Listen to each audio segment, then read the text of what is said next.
Selamat sejahtera, Doktor. Nama saya Yak Hu Ying, nombor matrik S643666. Hari ini saya ingin membentangkan buku yang bermotivasi yang saya baca. Buku motivasi yang saya baca adalah A Complete Free World. Maksudnya adalah dunia tanpa keluhan atau aduan.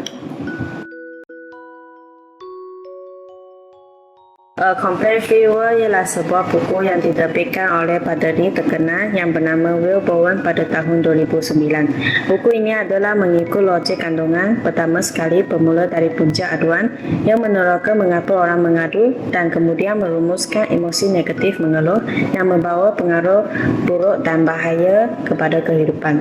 Akhir sekali, cari cara untuk mengatasi aduan dan gunakan kaedah praktikal untuk membuat orang ramai mengubah sepenuhnya pemikiran mereka tentang aduan.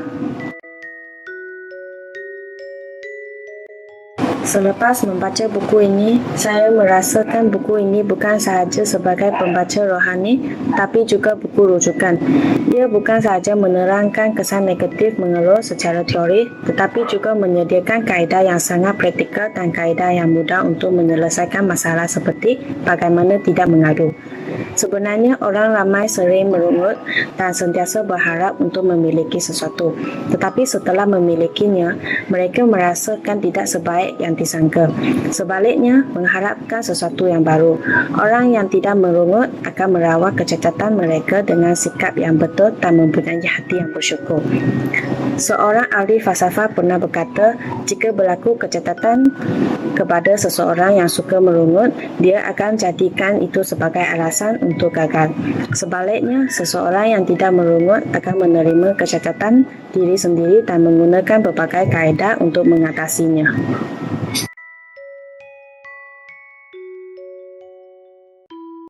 Secara umumnya, mengeluh adalah tindakan yang paling menguras tenaga dan tidak berguna.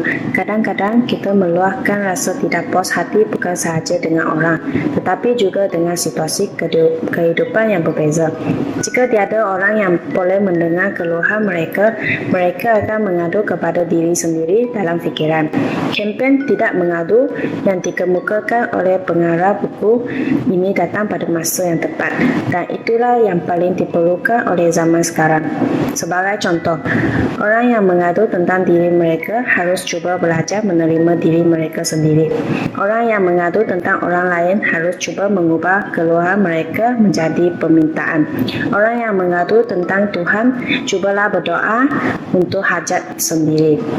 Dengan cara ini, hidup kita akan mengalami perubahan besar yang tidak dijangka dan hidup akan menjadi lebih indah dan lengkap.